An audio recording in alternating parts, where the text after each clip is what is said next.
एक समय की बात है, एक बहुत ही प्रतापी राजा था जिसकी 7 रानियां थीं, लेकिन उनके कोई संतान नहीं थी।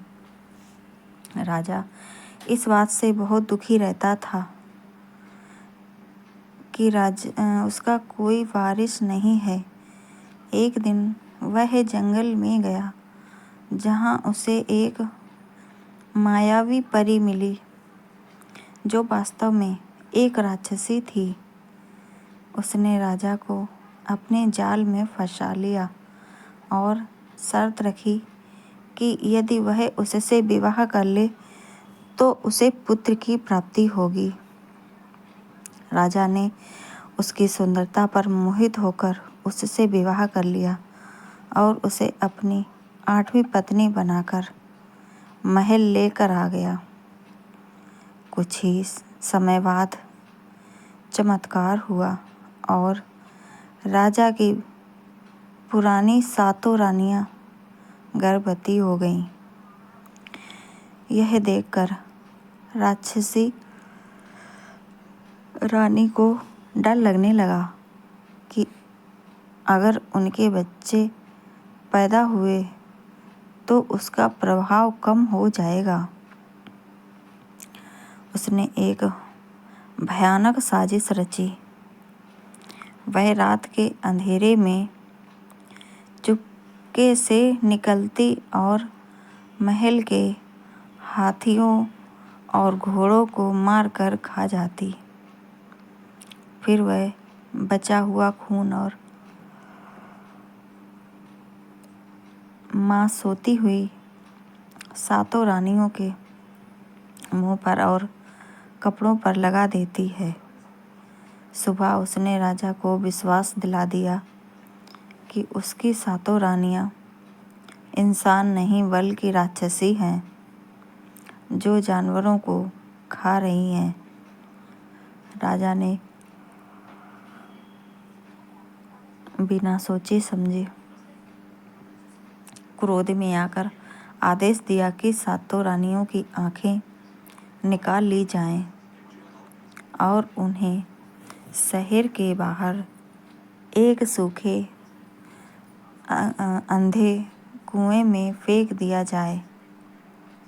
उस भयानक कुएं में रानियों ने भूख से तड़पते हुए एक एक करके बच्चों को जन्म दिया।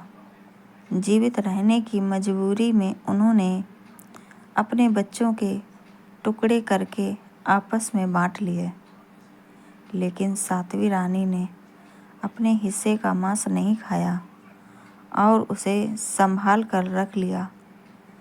जब 7वीं रानी का अपना पुत्र पैदा हुआ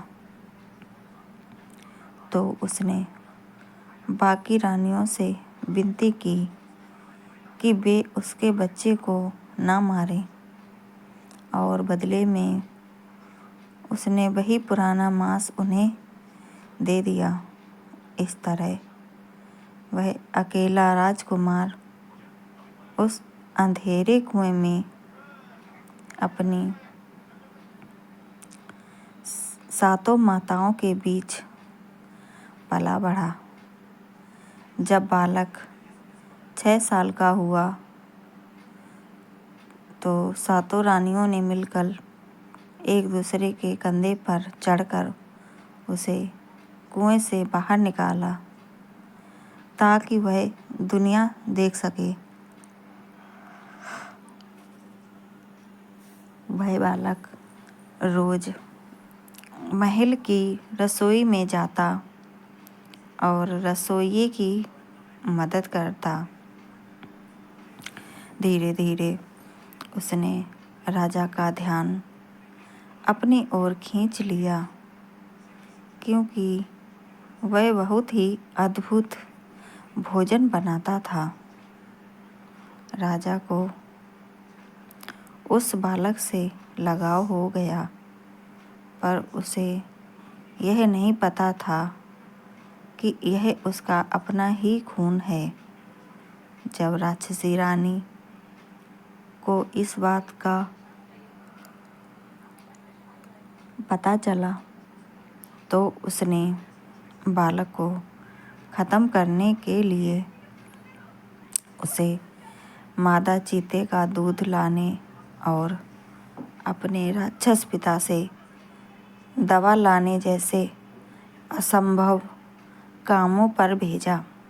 लेकिन एक दयालु फकीर के आशीर्वाद और अपनी बहादुरी से राजकुमार हर बार सफल होकर लौट आया।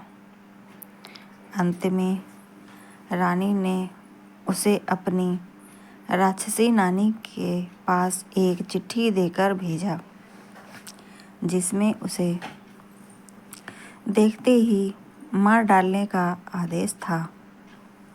रास्ते में फकीर ने उस चिट्ठी को बदलकर उसे प्यार और सुरक्षा के संदेश में बदल दिया।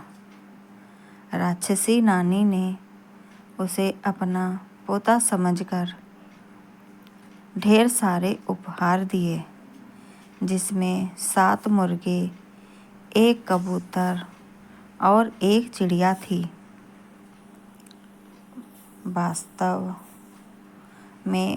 वास्तव में उन मुर्गों में राक्षसी के भाइयों की जान थी और उस चिड़िया में खुद रानी की जान बसी थी। इसके अलावा साथ ही उसे एक जादुई दवा भी मिली, जिससे अंधा व्यक्ति भी देख सकता था। राजकुमार ने उन मुर्गों और कबूतरों को मारकर राक्षसी के पूरे परिवार का अंत कर दिया और फिर महल लौट आया। सबसे पहले उसने उस जादुई दवा से अपनी 7 माताओं की आँखों की रोशनी वापस लौटाई और उन्हें कुएं से सुरक्षित बाहर निकाला। फिर वह राजा के दरबार में पहुंचा और सबके सामने पूरी सच्चाई बताई। उसने राजा को दिखाया कि उसकी 8वीं रानी एक राक्षसी है। जैसे ही उसने उस जादुई चिड़िया की गर्दन मरोड़ी, राक्षसी रानी तड़प तड़प कर मर गई। राजा को अपनी भयानक भूल का एहसास हुआ और वह फूट फूट कर रो पड़ा। उसने अपनी 7 रानियों से माफ़ी मांगी और अपने वीर पुत्र को राज्य का वारिस घोषित कर दिया। इसके बाद पूरा परिवार सुख शांति से रहने लगा और राजकुमार ने अपने जादुई उपहारों की मदद से अपने राज्य का और भी विस्तार किया।